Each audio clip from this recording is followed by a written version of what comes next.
या बातमीपत्राचे प्रायोजक आहेत pro rich look skin and hair studio.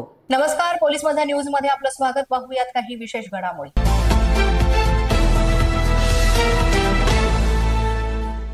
Online game मध्ये पैसे हरल्यानं 16 वर्षीय युवकानं आत्महत्या केल्याचा धक्कादायक प्रकार नाशिक रोड परिसरात उघडकीस आलाय। सम्राट भालेराव असा आत्महत्या केलेल्या 16 वर्षीय युवकाचं नाव आहे। सम्राट हा नाशिक रोड परिसरातील नयनानगर येथील जय भवानी रोड या ठिकाणी राहत होता। गेल्या अनेक दिवसांपासून त्याला मोबाईलवर गेम खेळण्याचा नाद लागला असल्याचं त्याच्या नातेवाईकांनी सांगितलं। तो मोबाईल मध्ये अनेक वेळा एवढा गुंतून जायचा की त्याला आजूबाजूचं काहीच दिसत नव्हतं। अशातच तो काल रात्रीच्या सुमारास एका ऑनलाईन गेम मध्ये पैसे टाकला होता आणि पैसे हरल्याच्या नैराश्यातून त्यानं हे टोकाचं पाऊल उचलत आत्महत्या केलं आणि आपलं जीवन संपवलंय। या घटनेनं परिसरात हळहळ व्यक्त केली जाते। सम्राटच्या पश्चात आई, 2 बहिणी असा परिवार आहे। घरात हा एकमेव पुरुष होता आणि सम्राटवर पुढे मोठी जबाबदारी होती। मात्र त्याच्या या अकाली निधनानं कुटुंबावर शोककळा पसरली आहे।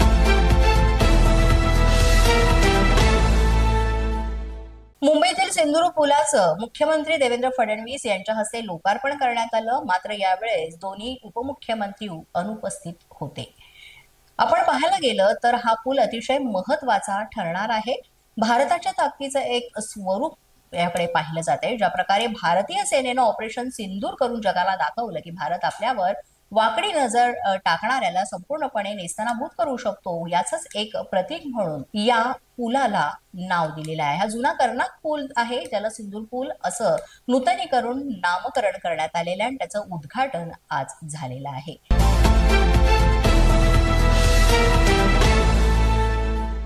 गुरुपौर्णिमेच्या दिवशीच शिक्षकांनी आंदोलन केलेलं आहे आणि नाशिकमध्ये आदिवासी संघटनांकडून हे आंदोलन बेमुदत सुरू आहे। बेमुदत धरणे आंदोलन या शिक्षकांतर्फे करण्यात आलेलं आहे। आंदोलनामध्ये वर्ग 3-4 चे कर्मचारी सहभागी झालेत। नाशिकमधले विराट आंदोलन हे सुरू झाले। आंदोलनाच्या पार्श्वभूमीवर नाशिक पोलिसांनी मोठा फौजफाटा सुद्धा इथे तैनात केला होता। नाशिकच्या आदिवासी कार्यालयाला जिल्हाधिकारी कार्यालयावर मोर्चा काढला गेला आणि नाशिकच्या ईदगाह मैदानावर आदिवासी संघटनांच्या माध्यमातून कर्मचाऱ्यांचे आंदोलन सुरू झालंय। जर आमच्या मागण्या मान्य झाल्या नाही तर आम्ही टोकाची भूमिका घेणार, यामध्ये शंका नाही, असं या आंदोलनकर्त्यांनी सांगितलं। पोलीस माझा न्यूजच्या बातमीपत्रात वेळ झाली का छोट्याशा विश्रांतीची। पाहत रहा पोलीस माझा न्यूज। या बातमीपत्राचे प्रायोजक आहेत pro rich look skin and hair studio. विश्रांतीनंतर पुन्हा एकदा पोलीस माझा न्यूजच्या बातमीपत्रात आपलं मनापासून स्वागत।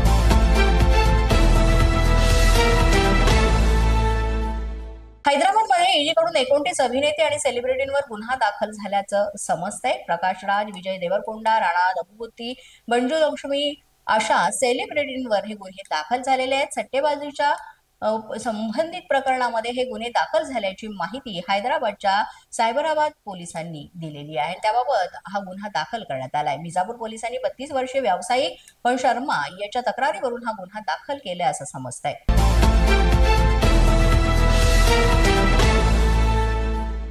नाशिक शहरातून एक मोठी धक्कादायक बातमी समोर येते। नाशिक रोड परिसरातील फर्नांडिसवाडी येथे बुधवारी रात्रीच्या सुमारास वर्चस्वाच्या वादातून 2 गटांमध्ये एकमेकांवर फायरिंग करण्यात आली आहे। रोहित डिंगम आणि त्याची गँग, त्याचबरोबर राहुल उज्जैनवाल आणि त्याच्या गँगमध्ये हा गोळीबार झालेला आहे। त्याचबरोबर राहुल उज्जैनवाल याचे वकीलपत्र घेणाऱ्या महिला ॲडव्होकेटच्या घरावर देखील यांच्याकडनं दगडफेक करत तोडफोड करण्यात आलेली आहे। या प्रकरणात पोलिसांनी आतापर्यंत 3 संशयितांना ताब्यात घेतलं असून या सर्व संदर्भात पोलीस उपायुक्त मोनिका राऊत यांनी माहिती दिली आहे। पोलीस माझा न्यूजच्या बातमीपत्रात आज इतकंच। तुम्हाला आमचं बातमीपत्र कसं वाटतंय याबाबत अवश्य अभिप्राय कळवा। यासाठी पोलीस माझा न्यूजचे YouTube चॅनल सबस्क्राईब करा, तसंच आमचं फेसबुक, इंस्टाग्राम आणि ट्विटर अकाउंट फॉलो करा। अधिक माहितीसाठी आमच्या www.policemazhanews.com या वेबसाईटला भेट द्या। आमचे अधिकृत प्रतिनिधी व्हायचे असेल तर स्क्रीनवर दिलेल्या क्रमांकांवर आजच संपर्क साधा।